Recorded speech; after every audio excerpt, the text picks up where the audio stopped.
ఈ ప్రమాణ స్వీకారానికి విచ్చేసిన నెక్కొండ ఎంపీటీఓ గారు, కొత్తగా ఎన్నికైన గ్రామ సర్పంచ్ గారు మరియు ఉప సర్పంచ్ గారు, నాతోటి వార్డు సభ్యులు మరియు పత్రికా విలేకరులు, ఇంకా ఈ సమావేశానికి విచ్చేసిన నాతోటి ప్రజలు, ఎందుకంటే మాకు ఈ గ్రామ పంచాయతీ పాలన కొరకు అవకాశం ఇచ్చి మమ్మల్ని ఇక్కడ కూర్చోబెట్టినందుకు ఈ గ్రామ ప్రజలందరికీ చేతులెత్తి నమస్కరిస్తున్నాను. ఎందుకంటే ఇదో పెద్ద బాధ్యత. ఇది మంచి అనుకుంటాం కానీ కష్టంతో కూడిన పని.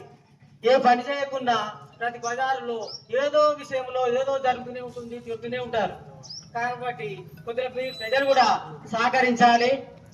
దీనికి మన ఎండో గారు కూడా కొంత బాధ్యత తీసుకొని మా అమీర్పేటను అభివృద్ధి పథంలో నడిపించాలని కోరుకుంటూ, ఎంఏ గారిని కోరుకుంటూ పదే పదే నమస్కరిస్తూ ఈ ఉపన్యాసం ముగిస్తున్నాను.